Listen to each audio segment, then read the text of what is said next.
Midlife. I'm Denise Stegall, the Menopause Mentor, and today we are diving into something that doesn't get enough attention when we talk about menopause. That is mindset. Hormones matter, obviously. Yes, sleep disruption, hot flashes, night sweats, ugh, right? Problem. And weight gain, these are real. These are real changes that are happening in our body. But there's a part that is generally overlooked. It's the way that you think about menopause and aging in general that can actually shape how severe your experience feels. Let that sink in for a second. So, when you picture getting older, image pops into your mind. Is it a frail woman who's bent over with a cane, or is it a an older woman who's in good shape, who, gray hair, whatever, but she's physically fit and maybe she's walking, or maybe she's doing aerobics or water aerobics, maybe she's hiking. Which woman would you like to be when you're in your 70s and 80s? I know which one I want to be. And my goal here is to help you be that woman who's walking and hiking and doing all the aerobics. So, but for many of us, the images that we have of what old looks like, or what we think old age is, these ideas and images were formed way before midlife. Okay, way before you're even a teenager. In fact, that there is research that shows that our perceptions of aging are often set by the time we're 6 years old. Yeah, 6 years old? Really? You're just a little kid. What do you know? I thought about this though, because initially I thought, really? 6 years old? I don't know about that. But when I thought about it, a couple of people came to mind. My grandmother, who was probably only in her 60s at the time, um, she seemed so old, right? She was kind of ho hum. She was a heavy set woman, absolutely no muscle tone. And she dressed I mean, in my opinion, even back then, kind of frumpy. Today we would call them, these are our comfy clothes, which since COVID we seem to live in nowadays. Um, that is another topic for another day. But I also remember family friends of ours who were actually closer to grandparents than just family friends. They were probably in their mid 50s, mid to later 50s. And I remember, gray hair, wrinkles. I mean, that's, as we get older, we get wrinkles. And I think women in that generation probably didn't take care of their skin as much as they could have. SPF wasn't really great. Um, like this was back in the time of, you went to the beach or you went outside and you sunbathe and you put oil on, right? So obviously um, that was affecting their skin. So, like I said, these are people who were in their, mid 50s, maybe later 50s, but I remember them saying things like, "Oh, I'm so tired. Denise, I'm not as young as you." Um, as a child, that kind of became my definition of old. I didn't realize that until I started to think about this topic. Because these were people who we saw all the time. We went to the beach with them. Uncle Ken used to take us, in the ocean, and we would jump waves. He and my dad and my sister, and we would have a blast. But, after a while, he'd be like, okay, I'm done. Um, I need to catch my breath. I need to rest. And then he'd go back up to sit, under the umbrella, and he would completely crash. He would just snooze for an hour. So again, this was my perception. Those early impressions stay with us, whether we realize it or not. Case in point, right? They influence how we expect midlife and aging to feel. Hmm, interesting thought. I know it seems almost unbelievable that your mindset could actually have that much power over your body. But the science actually says it's true. I don't just say these things, they don't just come to my head. I actually do the studies or read the studies because this is important. What's happening to us is, it's a biological, it's natural. These are things that are happening. And we do have amazing scientists who are studying um, aging and menopause. Thank goodness they're doing that now. 15, 20 years ago, they certainly weren't. But here's what some of the science says. So there's the Ohio Longitudinal Study of Aging and Retirement. So the researchers there found that people with a positive self hold on, let me say that again. People with positive self perceptions, easy for me to say, of aging actually lived an average of 7.5 years longer, big deal, than those who had negative views, even after taking into account their health and their lifestyle. Interesting, yes? In 2018, there was a study at Yale that found that positive beliefs about aging actually reduced the risk of dementia. Get this, by nearly 50%. That's a big deal. That's half, right? Even people that were carrying the APOE4 gene, which we know is closely associated with Alzheimer's, or sorry, Alzheimer's and dementia, right? This is the strongest genetic risk factor, okay? Even people that had that gene were 50%, were dropping their risk 50%. Holy moly. This is something we really need to accept and really envelop into our life and the way we look and perceive and think about aging, menopause, and life in general. So the last study I'll share here was that it really basically kind of uh, helps this past makes sense to go after this past study that I just talked about, the Alzheimer's. So there was a long-term study in the United Kingdom that showed that older adults with a more positive outlook had better memory function for over 16 years. Now, I have an aunt she's 89. I think mom's 83. Maybe she's 87. Um, she's the oldest of five. And to be quite honest, she's doing better than all of them. She is, happy doing her gardening, and she has, her friends, and she does things. When I talk to her, she's not ho hum, she's not complaining. She just is living her life. Now, it's a very simple life, but she's happy and she has positive thoughts about it. Sure, there have been negative things that have happened, right? Her husband passed away just over a year ago. So yeah, that's hard. That's sad. But that's sadness. That's not negative mindset, right? Things happen in life. And we need to make sure that those things aren't completely affecting our outlook and the way we perceive life, health, and obviously menopause. So, these things are, this is more than like, oh, feel good stuff, right? This is really biology responding to a belief, right? And that's important. It's your biology, your body can actually respond and, think of positive mindset, but also uh, when we think of, I'll get back to that. So, what does this mean for women navigating menopause? Now, let me tell you, I know I've been doing this for 17 years, experiencing menopause from perimenopause starting at 37. Hey, the numbers were flipped. 37 to where I am today, 3 years post-menopause. Right, that's been 17 years. I've experienced it all. It's not been a cakewalk.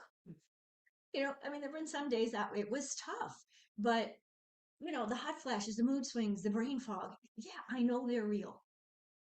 But whether you believe menopause is awful or manageable, you're right. Right? If you think it's horrible, it's horrible. If you think it's manageable, then it is. Right? Obviously, your mindset doesn't ease your symptoms, but it does change how you experience them, right? Um, if you have a positive mindset on this and you're experiencing symptoms, you think, "Oh, okay, instead of looking at this negative, like through a negative lens, right? Negative lens would be clouded with negativity, complaining, resentment, hopelessness, right? Everything looks dark. Oh, darn, this is horrible. When is this going to end, right? If the lens on the other hand, is clear, curious, empowered, even hopeful, then the challenges feel lighter, more manageable, and less overwhelming. Why? Because you're actually in a mindset where you are looking for answers. Hopefully, that's why you come here, is to find answers to questions about menopause, perimenopause, postmenopause, that nobody else seems to be answering in a easy to watch, easy to read format. Right? You don't need to read science books. You don't need to read the scientific papers, right? I'm here to help you do that.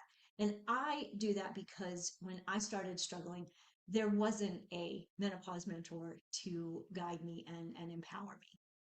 Um, so I think that's important, to be able to look at what you're experiencing and say, okay, getting hot flashes. It's keeping me up at night. How do I manage this? What are the supplements that I need? Um, what are the diet changes that I need? What lifestyle changes do I need? Right. So the other day, I went to a women's networking event. There were four women kind of standing around coffee clutching, and they were complaining about their body and I'm always tired and how menopause was actually ruining their lives. Now, I was kind of just stepping back and listening to what they were talking about. And trust me, I get it. The change, as sometimes it is called, is not easy. But sitting around reinforcing any kind of negativity doesn't help. In fact, research shows that it actually makes things worse. Right? Why? It's going to increase your stress, increase your cortisol, right? Stress equals cortisol. Increases inflammation. Inflammation is already increasing in our midlife bodies because our estrogen and progesterone are dropping, and estrogen is a protection, gives us protection from inflammation. So we're already increasing our inflammation, and now we're adding more to it by this additional stress. And it's actually deepening the symptoms that we want to escape from, that we want to manage. So with that, I guess the conversation there is your circle of friends matters, right? If you want to cultivate a positive outlook, it's not going to happen if you're sitting around, coffee clutching with a group of people who are just feeding the negativity, right? There's nothing positive there. There was nothing good coming out of that conversation, right? They're all just commiserating. And the sad thing was, um, you could see it on their face. They were sad and they were unhappy and they were miserable. Well, I get it. I've been there. I still, even 3 years post, not quite, well, yeah, it was just 3 years postmenopausal. Yeah, sometimes I still get hot flashes. Sometimes, my moods are a little funky, not to the point where they're not manageable, but I get it. But when those days come, kind of look at it I basically look at it in the mirror, uh, and kind of argue with it. It's like, nope, I'm not going to feel this way today. I'm not going to let, these hot flashes, ruin my day. Yeah, I might not have slept great last night, right? But I'm going to do something for me today that makes me feel good, right? Okay, so imagine, I love giving these scenarios. Imagine menopause, like climbing up a hill. I know sometimes it feels that way, right? If you're surrounding yourself with people who say, "Oh, this this hill is too steep. I just can't do it," suddenly that climb feels pretty impossible to reach, right? However, if you're surrounded by women saying, all right, steep hill, let's take it one step at a time. We got this. the climb becomes more doable and actually much more fun. Okay, not that menopause is really fun, but we're talking about the climb here, right? So, this time of our lives, should be freeing, right? We don't have to worry about getting pregnant. Kids are basically either in high school, college, out of the house, more time. We're at the top of our game in our careers, maybe, right? This is a great time to be able to reconnect with our partners, our spouses, right? This is a great time to take me time, right? So I guess the question here is, which group would you like to be with? The group that's saying, can't do this, or the one that's saying, come on, we got this. We got this, girl. Yes, we do. Yes, we do. So how do we shift mindset in midlife dealing with menopause? Right? Million books out there, million apps. These are things that they don't have to cost you any money. You can just do at home, right? Number one, notice your inner voice. What are you saying to yourself? "Ah, I'm too old, or this is terrible. I hate this." Pause and ask yourself, is this thought helping me or is it hurting me? Right? I'm going to say that those thoughts are hurting you. Reframe the story then, right? Instead of, "Oh, I'm falling apart, my body." Your body is basically at this stage asking you to pay attention. So instead of the negative, flip it to, yes, my body is saying something. What is it saying? How do I need to uh, react? What are the things that I need to do? Because my body's talking to me here. Your body's always talking to you, right? Whether if it's a headache or mood swings or cramps or sore muscles, your body is talking to you. Listen to your body, right? So listen to the story that you're saying to yourself, but then realize that your body is talking to you at this stage. Always has, but we're talking about here in midlife. Reframe your story. You're not falling apart. You're not getting old. All of that nonsense that we say to ourselves, right? Number three, and I mentioned this a few minutes ago, choose your circle wisely, right? Spend time with women who talk about solutions, possibilities, support, not just complaining. That's no fun. It doesn't matter what you're complaining about. I don't want to be around complainers. I want to be around people who have energy, people who want to do things, who want to change things, who want to shake things up a bit. That's a lot more fun, right? And if I'm going to live an extra 7.5 years because I have a positive outlook, I got a lot to do in those 7.5 years, right? How about you? What are you going to do in those 7.5 years? And then this last one, so I don't like to give you too many. So here's four. Usually it's three. Today I'm giving you four. Feed your brain positivity. Okay. This could be journaling, a gratitude practice, practicing meditation, even just looking at yourself in the mirror and saying, you're good. I'm resilient. I'm strong. You look pretty good today. Actually having a pretty good hair day. You can't always control the changes that are happening in our bodies. Actually, I don't think we ever have real control. You can control how you interpret them, right? And that interpretation shapes your biology. Okay. Why am I talking about this today? Because menopause isn't just about surviving hot flashes and mood swings, right? It's about setting the stage for these next decades in life. So if you are, menopause usually someplace between 50, 55, I'm going to say you're 55, right? And well, I'll use me as an example. I'm 54.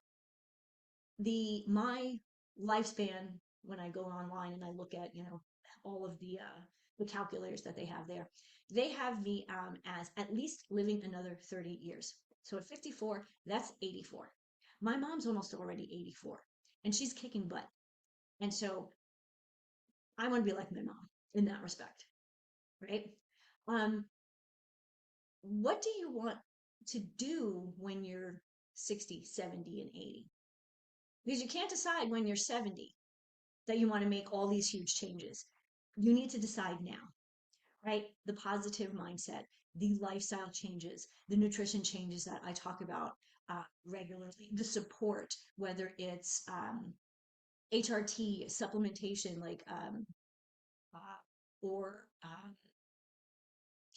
HRT or supplementation or a completely different lifestyle, right? These are things that we need to start today in our 50s. Really, if you're still early in perimenopause, these are things that we need to be thinking now. So 50s and 60s, 70s, and into our 80s, we feel good. We have energy. We have a positive mindset. We're excited about the things to come. Sure, we're all getting older. We can't stop that, right? So, how do we want to live? How do we want to feel today? How do we want to feel tomorrow, next year, next decade, and into our 80s? Right? So, adopting a positive outlook doesn't necessarily, or doesn't just improve how you experience menopause. It may truly extend your life expectancy, protect your brain against Alzheimer's and dementia, and improve your quality of life. If your quality of life right now is kind of in the toilet, let's fix that. Because if we don't fix it now, it's going to still be in the toilet in your 60s and 70s and 80s and beyond, because we know that there are women who are living into their 90s and even into their hundreds. Um, we need to think about that person today and how are we going to treat ourselves that we so we can get to that stage in life. Um, Truly, when I hear that a positive outlook can lower your dementia risk by almost half just by shifting your outlook.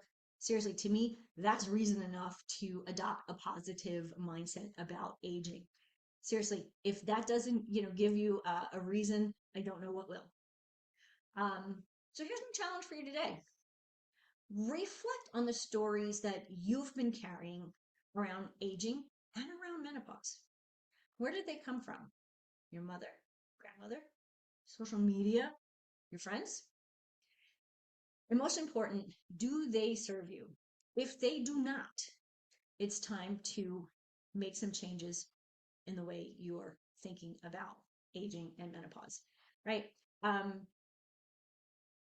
if they don't serve you truly, it's time to rewrite them, right? I mean, literally, you can write down, I used to feel like this, but now I feel like this about menopause. Again, that's the journaling that I mentioned earlier.